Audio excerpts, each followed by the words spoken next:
হ্যাঁ, এখানে কায়দা কয়টা আছে চিনতে পারছে দেখো। খ লাম জবর খল, এখানে কায়দা কয়টা আছে বলেন?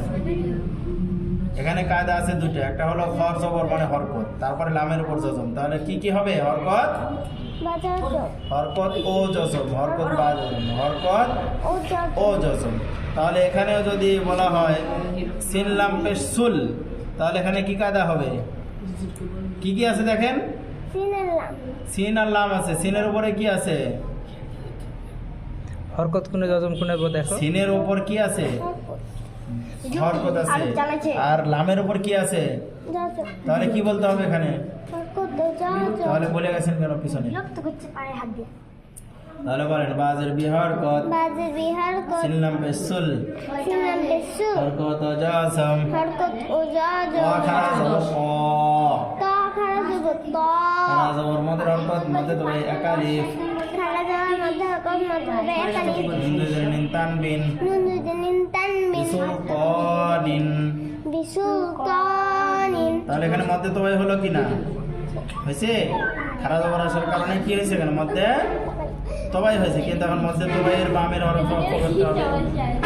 ঠিক আছে, মদের হরকতের বামের হরফে অক্ষ করতে হবে।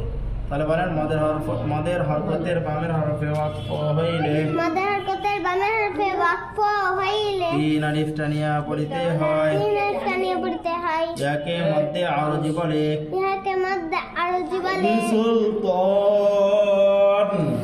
বিসুলতান। ইয়ালাম জবর ইয়াল, বলেন এটা কি কায়দা?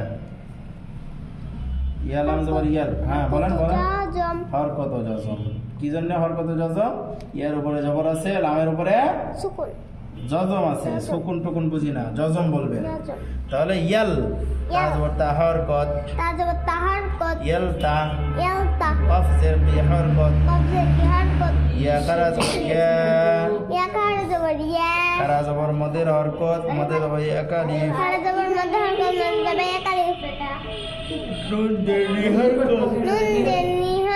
ইয়ালতাকিয়ানি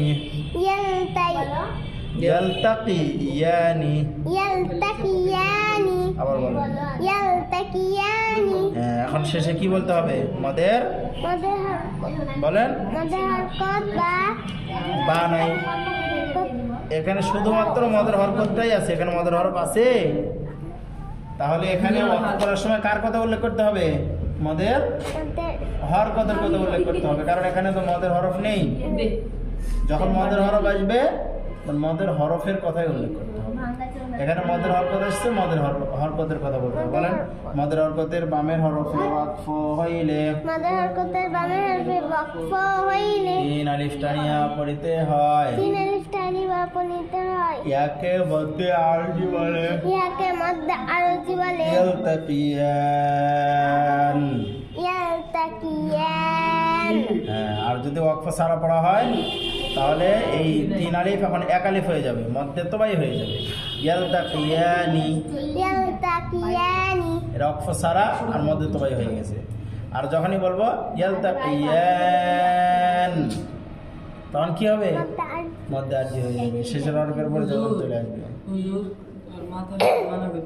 ঠিক আছে, এই তিনটাই পড়ে আসবেন বাসা থেকে, একটা দুটো তিনটে বেশি দেওয়া।